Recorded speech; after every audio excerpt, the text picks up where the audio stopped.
بسم اللہ الرحمن الرحیم یا ایہا الذین آمنوا علیکم انفسکم لا یضرکم من ضل اذا اہتدیتم الی اللہ مرجعکم فینبئکم بما کنتم تعملون۔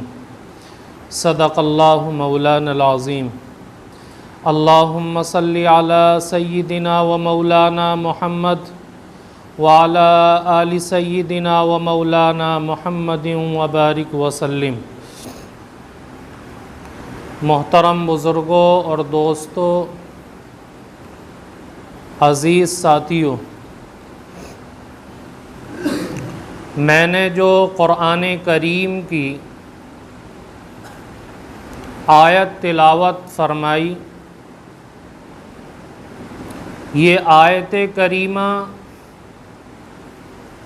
ایک عجیب و غریب آیت ہے۔ اس آیت کے اندر اللہ رب العزت نے ہم سب کی ایک بیماری کی تشخیص فرمائی ہے، اور اگر یہ کہا جائے تو مبالغہ نہ ہوگا کہ یہ آیت ہماری دکھتی ہوئی رگ کو پکڑ رہی ہے۔ میرے بزرگوں، اللہ رب العزت سے زیادہ کون انسان کی نفسیات کو، اس کی بیماریوں کو پہچانے گا؟ اور اس آیت کے اندر ہمارے ایک بہت بڑے سوال کا جواب بھی اللہ رب العزت نے دیا ہے۔ پہلے اس سوال کو عرض کرتے ہیں، اس کے بعد آیت کا مفہوم اچھی طریقے سے سمجھ میں آ سکے گا۔ میرے بزرگوں، بسا اوقات ہم میں سے اکثر لوگوں کے دلوں کے اندر یہ سوال پیدا ہوتا ہے کہ آج اصلاح حال اور اصلاح معاشرہ کی کوششیں زور و شور پر ہیں، نہ جانے کتنی جماعتیں، کتنی پارٹیاں، کتنی تنظیمیں، کتنے افراد، کتنے جلسے جلوس، کتنے اجتماعات ہو رہے ہیں، اور بظاہر سب کا مقصد یہی ہے کہ معاشرے سے برائیوں کا سد باب کیا جائے،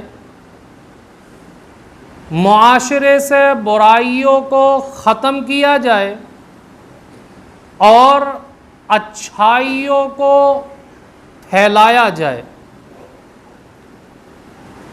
اور اس کام کے اندر جو تنظیمیں، جو جماعتیں، جو افراد لگے ہوئے ہیں، اگر ان کو شمار کیا جائے تو ان کی تعداد ہزاروں کو پہنچتی ہے۔ ہزاروں جماعتیں لگی ہوئی ہیں، ہزاروں تنظیمیں لگی ہوئی ہیں، لاکھوں افراد لگے ہوئے ہیں اصلاح کرنے کے سلسلے میں۔ لیکن اگر دوسری طرف معاشرے کی عمومی حالت کو بازار کے اندر نکل کر کے دیکھا جائے، دفتروں کے اندر جا کر کے دیکھا جائے، ہمارے گھروں کا معائنہ کیا جائے، تو یہ بات دکھائی دے گی کہ یہ ساری کی ساری کوششیں ایک طرف ہیں اور برائیوں کا سیلاب ایک طرف ہے۔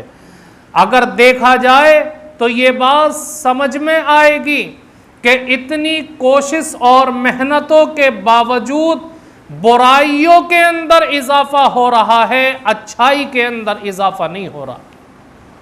جب برائیوں کے اندر اضافہ ہو رہا ہے تو اب یہ سوال پیدا ہوتا ہے کہ یہ ساری کی ساری جو کوششیں کی جا رہی ہیں یہ ناکام کیوں نظر آ رہی ہیں؟ ان کوششوں کے نتیجے میں معاشرے کے اندر اصلاح کیوں نظر نہیں آ رہی؟ برائیاں کم کیوں نہیں ہو رہی ہیں؟ اچھائیوں کا اضافہ کیوں نہیں ہو رہا ہے؟ میرے بزرگوں، اللہ رب العزت نے اس سوال کا جواب اس آیت کے اندر دیا اور فرمایا یا ایھا الذین آمنوا علیکم انفسکم لا یضرکم من ضل اذا اہتدیتم الی اللہ مرجعکم فینبئکم بما کنتم تعملون، کہ اے ایمان والو تم اپنی فکر کرو، اگر تم اصلاح پر آ گئے، تم سیدھے راستے کے اوپر آ گئے، تم نے اچھائی کو اختیار کر لیا، تو جو لوگ گمراہ ہیں ان کی گمراہی تمہیں کوئی نقصان نہیں پہنچا سکتی۔ اور ہم سب کو اللہ کی طرف لوٹنا ہے۔ اللہ رب العزت ہمیں بتائے گا کہ دنیا کے اندر تم کیا کیا کرتے تھے، کیا کر کے آئے ہو۔ میرے بزرگوں، اللہ رب العزت نے یہ بات بتا دی کہ آج جو شخص بھی اصلاح کا جھنڈا لے کر کے کھڑا ہوتا ہے، لوگوں کی اصلاح کی بات کرتا ہے، اس کے دل کے اندر یہ خیال ہوتا ہے کہ وہ اصلاح دوسرے کی کرے، وہ لوگوں کو اچھائی کی طرف بلائے، وہ لوگوں کو برائیوں سے روکنے کی کوشش کرے، لیکن وہ اپنے گریبان کے اندر جھانک کر کے نہیں دیکھتا۔ آدمی مجلس کے اندر بیٹھتا ہے تو دوسروں کی برائی بیان کرتا ہے کہ فلاں یہ غلط کام کر رہا ہے، فلاں یہ گناہ کر رہا ہے، فلاں اس غلط راستے پر چل رہا ہے، لیکن خود اس کی کیا حالت ہے کبھی اپنے گریبان کے اندر نظر نہیں جاتی۔ کبھی انسان یہ جھانک کر کے نہیں دیکھتا کہ تو کیا کر رہا ہے، تیری زندگی کس ڈگر کے اوپر چل رہی ہے،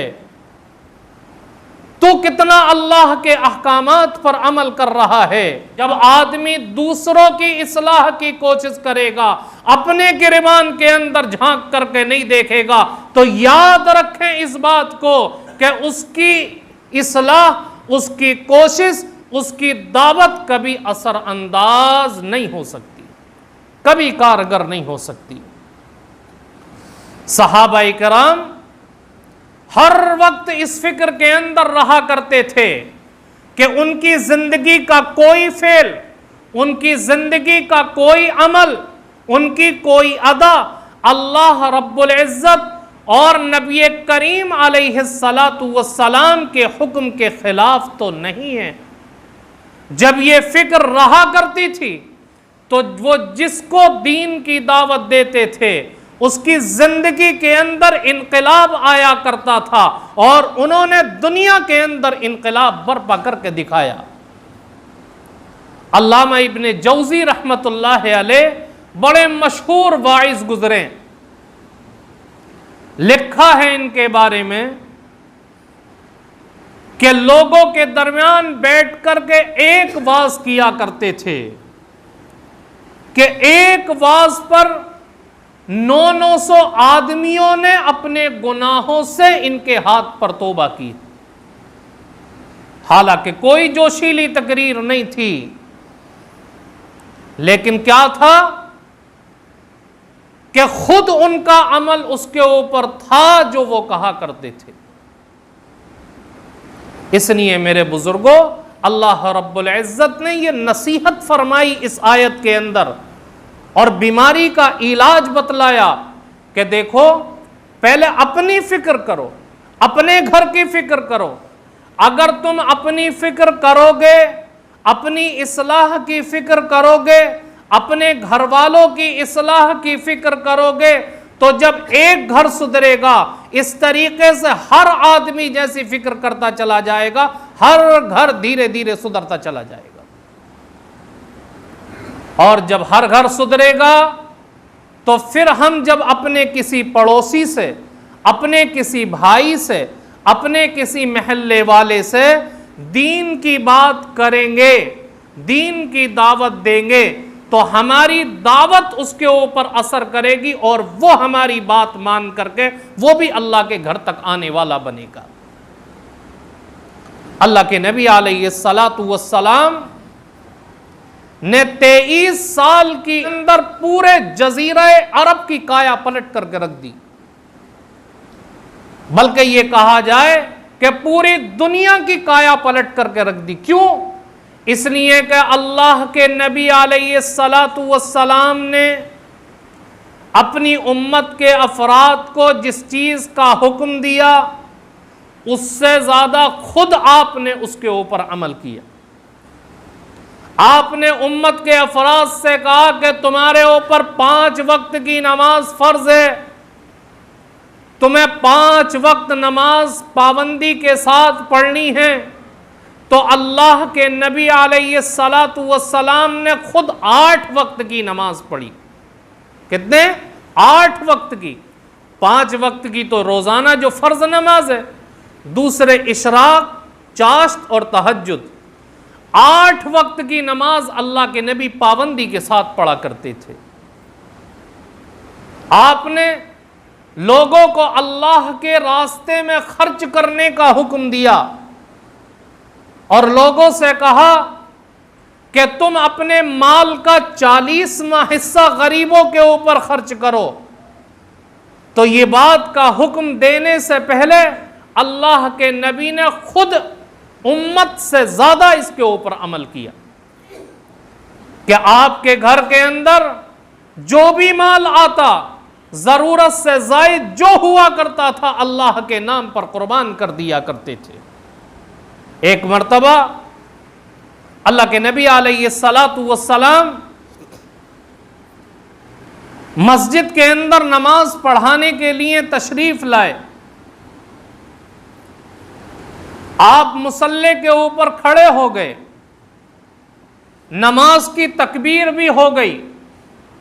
اب نماز شروع ہونے جا رہی تھی کہ اللہ کے نبی علیہ الصلاۃ والسلام مصلی سے ہٹ کر کے پیچھے آ گئے اور آپ فوراً اپنے گھر کے اندر گئے اور تھوڑے سے وقت کے بعد پھر مصلی پر آ کر کھڑے ہو کر کے صحابہ کو نماز پڑھائی.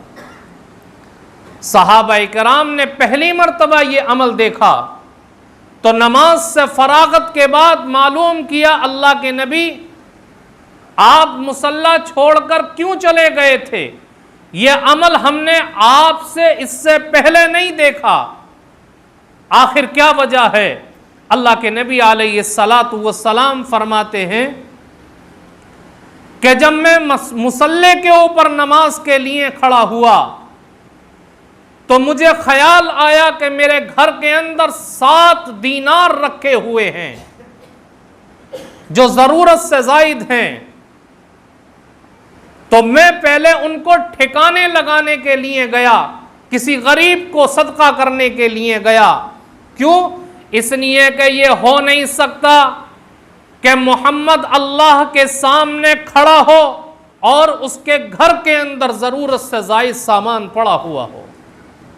تو اللہ کے نبی نے جس چیز کا امت کو حکم دیا اس سے زیادہ خود اس کے اوپر عمل کیا، جس کا نتیجہ یہ تھا کہ آپ کی دعوت کی وجہ سے پورے عرب کی کایا پلٹ گئی. حضرت فاطمہ رضی اللہ تعالی عنہ جنت کی خواتین کی سردار ہیں. بہت زیادہ فضائل حضرت فاطمہ رضی اللہ تعالی عنہ کے بیان کیے گئے. ایک مرتبہ اللہ کے نبی علیہ الصلاۃ والسلام کی خدمت میں حاضر ہوئیں اور آ کر کے عرض کیا اللہ کے نبی، خیبر کی فتح کے بعد مسلمانوں کے درمیان غلام اور کنیزیں تقسیم کی جا رہی ہیں اور سب گھروں کے اندر کنیز اور غلام تقسیم کیے گئے ہیں۔ اللہ کے نبی میرے ہاتھ دیکھیے، اس طریقے سے حضرت فاطمہ نے اپنے ہاتھ اپنے ابا کو دکھائے، کہا اللہ کے نبی میرے ہاتھ دیکھیے، چکی پیس پیس کر میرے ہاتھوں کے اندر گڈھے پڑ گئے ہیں، پانی کے مشکیزیں اٹھاتے اٹھاتے میرے سینے کے اوپر نیل پڑ گئے ہیں۔ اللہ کے نبی اگر ایک کنیز آپ مجھے بھی دے دیں خدمت کے لیے تو آپ کا احسان ہوگا۔ اللہ کے نبی علیہ السلام نے جب حضرت فاطمہ کی یہ بات سنی تو کہا فاطمہ جب تک تمام مسلمانوں کو غلام اور کنیزیں تقسیم نہ ہو جائیں گی اس وقت تک محمد اور ان کے گھر والوں کو کوئی کنیز اور غلام نہیں دیا جائے گا۔ اور آپ نے پھر حضرت فاطمہ کو اپنے پاس بٹھا کر کے کہا کہ بیٹی فاطمہ، کنیز اور غلام سے بہتر میں آپ کو ایک عمل بتاتا ہوں۔ حضرت فاطمہ کہتی ہیں ضرور بتائیے۔ آپ نے فرمایا کہ ہر نماز کے بعد 33 مرتبہ سبحان اللہ، 33 مرتبہ الحمدللہ، 34 مرتبہ اللہ اکبر پڑھ لیا کرو، یہ کنیز اور غلام سے بہتر ہے۔ اس لیے اس تسبیح کو تسبیح فاطمی کہا جاتا ہے، کیونکہ اللہ کے نبی نے حضرت فاطمہ کو اس کی تلقین فرمائی تھی۔ تو نتیجہ کیا نکلا کہ اللہ کے نبی علیہ السلام کو دوسروں کی زیادہ فکر تھی۔ اگر اللہ کے نبی اپنے بیٹی کو اپنے گھر کے اندر ایک غلام اور کنیز دے دیتے تو کون سی قیامت آ جاتی، لیکن اپنے اوپر آپ نے دوسروں کو ترجیح دی اور کہا کہ جب تک تمام مسلمانوں کو غلام اور کنیزیں تقسیم نہیں ہو جائیں گی اس وقت تک اپنے گھر والوں کو کچھ نہیں مل سکتا۔ میرے بزرگوں یہ عمل تھا، اس لیے اللہ رب العزت نے قرآن کریم کی اس آیت کے اندر ہماری بیماری بتائی کہ ہم دوسروں پر تو انگلیاں اٹھاتے ہیں، دوسروں کے بارے میں تو تفسیریں کرتے ہیں، ہماری کوئی مجلس دوسروں کے تذکرے سے خالی نہیں ہے جس کے اندر انگلیاں نہ اٹھائی جاتی ہوں، جس کے اندر دوسروں کے اوپر کیچڑ نہ اچھالی جاتی ہو، جس کے اندر یہ تذکرے نہ ہوتے ہوں کہ فلاں ایسا کر رہا ہے، فلاں ایسا کر رہا ہے، فلاں یہ غلط کام کر رہا ہے، لیکن اپنی کیا حالت ہے کبھی ہمیں توفیق نہیں ہوتی کہ اپنی گریبان میں بھی جھانک کر کے دیکھ لیں۔ تو پہلے اپنی فکر کریں، اس کے بعد پھر ہم دوسروں کی فکر کریں گے تو ہماری بات کے اندر اثر پیدا ہوگا۔ اگر ہم دوسروں کو تو دین کی نصیحت کریں، خود ہماری زندگی اس سے خالی ہو، تو ایک روایت یاد رکھیں، بڑی سخت ہے اللہ کے نبی علیہ السلام کی وہ روایت کہ کل قیامت کے دن ایک شخص کو لایا جائے گا اور اس کو جہنم کی آگ کے اندر پھینک دیا جائے گا۔ اب ہم سب کو معلوم ہے کہ جہنم کی آگ بڑی خطرناک آگ ہے، دنیا کی آگ سے کئی گنا زیادہ تیز ہے وہ آگ۔ تو جیسے ہی اس شخص کو جہنم کی آگ کے اندر پھینکا جائے گا، آگ کی گرماہٹ کی وجہ سے اس کے پیٹ کی اتڑیاں نکل کر کے باہر آ جائیں گی۔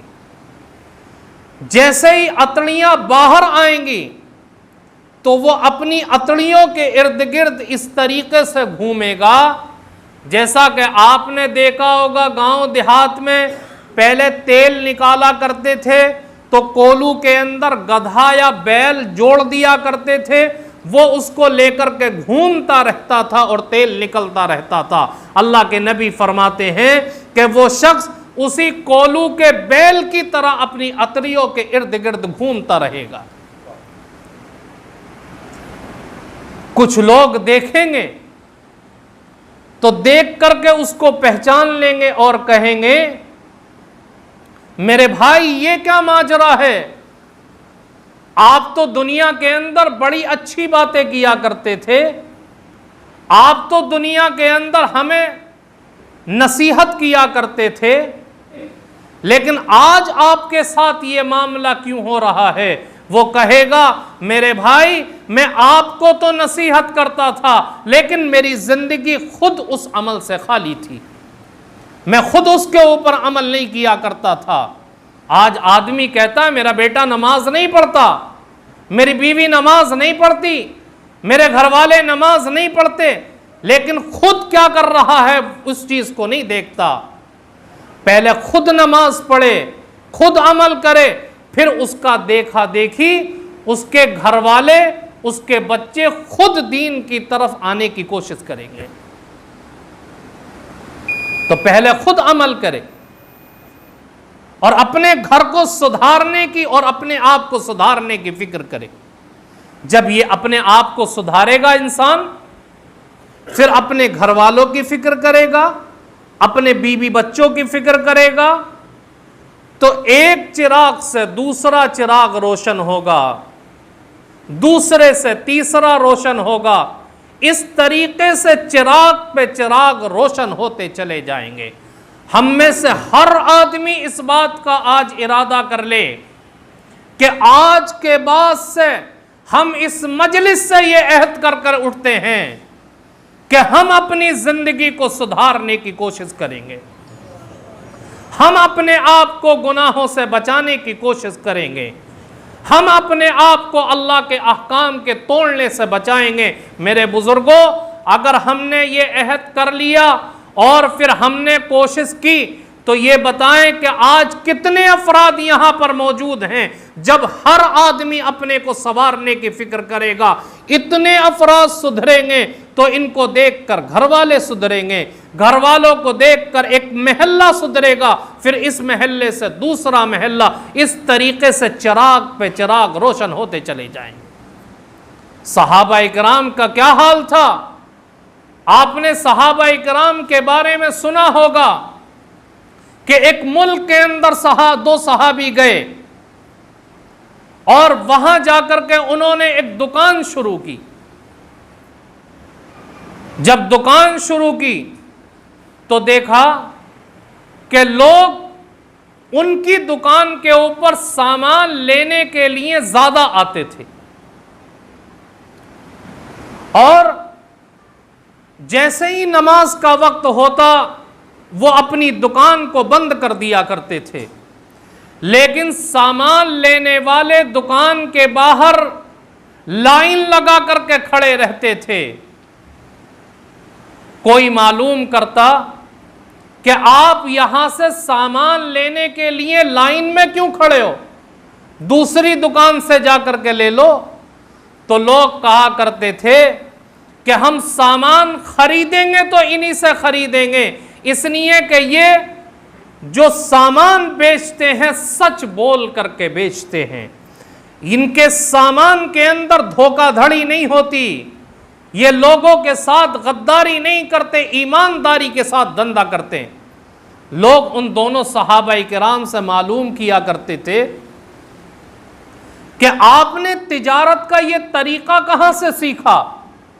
وہ کہا کرتے تھے کہ ہم نے اپنے نبی سے یہ طریقہ سیکھا ہے کہ تجارت کرو تو امانت داری کے ساتھ کرو، تجارت کرو تو اس کے اندر لوگوں کو دھوکہ مت دو، تجارت کرو تو اپنے سامان کے اندر ملاوٹ مت کرو، تجارت کرو تو جھوٹ بول کر کے مت کرو۔ ہم اپنے نبی کے طریقے کو فالو کرتے ہوئے تجارت کرتے ہیں، جس کی وجہ سے آج لوگ ہم سے سودا لینے کو پسند کیا کرتے ہیں۔ میرے بزرگوں، تاریخ کے اندر لکھا ہے کہ ان کے اس عمل کو دیکھ کر کے پورا کا پورا شہر اسلام کے اندر داخل ہو گیا۔ کیا انہوں نے دین کی دعوت دی تھی؟